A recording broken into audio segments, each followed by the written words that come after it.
Want a private driver? You won't be surprised that there's an app for that. Instead of calling for a regular cab, Uber Cab lets you book a car with your smartphone. The startup recently secured $32 million in funding from Amazon CEO Jeff Bezos, Menlo Ventures, and Goldman Sachs. But how does it stack up against a typical taxi? Cory and I did an informal test to find out.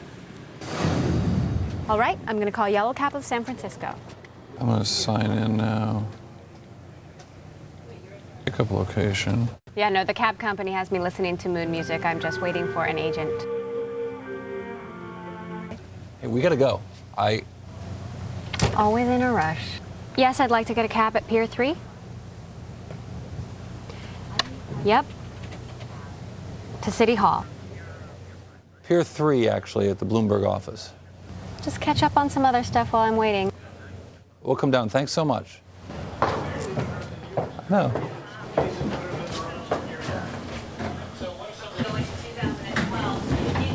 Ladies first. Of course. Thank you.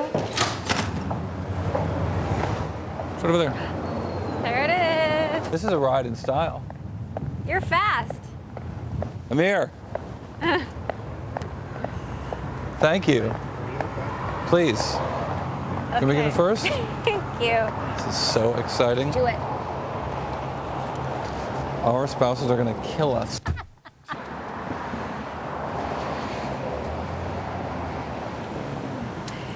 Yep. Yellow Cab never arrived as far as we know. We waited out there for at least a half an hour.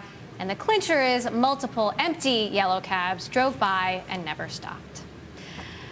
Uber Cab has expanded from San Francisco to 6 other cities, including Paris, and aims to be in about 25 cities by the end of next year. Founder and CEO Travis Kalanick joins us here now in the studio. So, how do you guys do it? The Uber Cab came in 5 minutes. The cab company told me it would be at least 20, but then never came.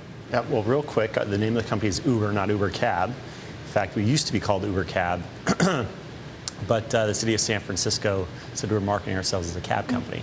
So the Uber car came in 5 minutes, and there's a lot of interesting math and logistics to make sure that that happens. We have to predict what demand looks like so we get the right amount of supply online at any given time. Now, you guys actually had to change your name because there was sort of criticism that you were hacking the taxi system. There are a lot of rules that govern the taxi system out here, which is part of the reason it's so complicated and inefficient at times. How do you respond to that? Well, you know, we're not hacking anything. What we have is an on-demand town car service where you have an app, you push a button, and you feel like you're living in the future. You basically, within 5 minutes, a car arrives, and you can see the car coming to you on the phone. And so it's not really hacking as much as it is providing a transportation alternative in cities across the country and around the world. Maybe hacking is the wrong word, sort of skirting the rules, though. No, I mean, basically, being a taxi is about providing a taxi service is about somebody on the side of a road waving their arm and getting a car. Providing a private car service is about pre-arrangement, is essentially about basically calling in or using an electronic device to get a car to where you want it to be.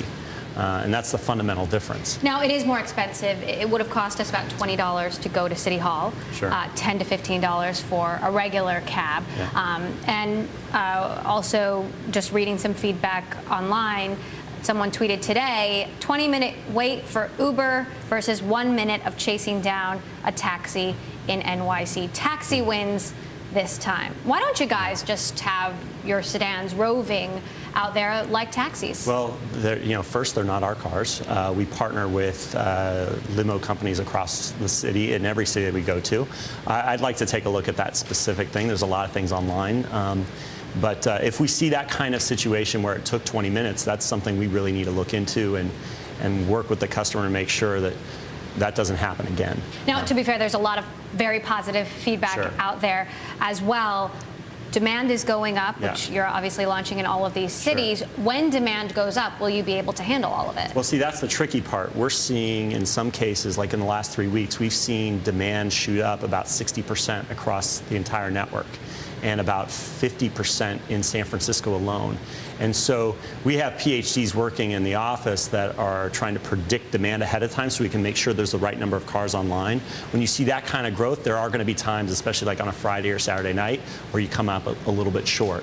But for the most part, we're doing a pretty damn good job of making sure that there's always a reliable ride for the folks who use us. And you guys have spent virtually nothing on marketing. Is this just word of mouth? It's pure word of mouth. And I think it's a really unusual situation where you have, well, first, a tech company that's working in the real world. But there are cars on the ground here, and you push a button and a car moves. But also for it to have some of the online dynamics that you see with some of the pure tech plays that are either social media plays or things like that. Pure word of mouth at this point, zero marketing dollars.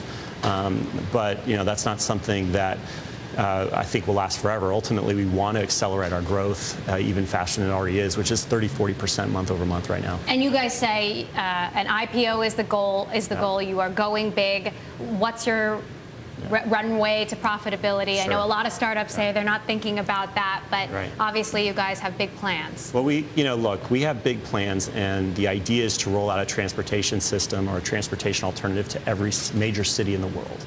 And profitability happens on a city-by-city basis. And look, we can get there pretty quick, and it's just about how fast you want to accelerate growth. You get critical mass in a city, you can start to do some really interesting things. I like to say FedEx delivers packages tomorrow. Uber delivers packages in 5 minutes. Just so happens that package is a town car that takes you wherever you want to go. But there's an urban logistics fabric that we build in every city, and there's a lot of very interesting opportunities even after you get through the transportation game. All right. Uber CEO Travis Kalanick, thanks so much for joining us. Thank you. On Bloomberg West, we'll keep an eye on you guys. All right, very good.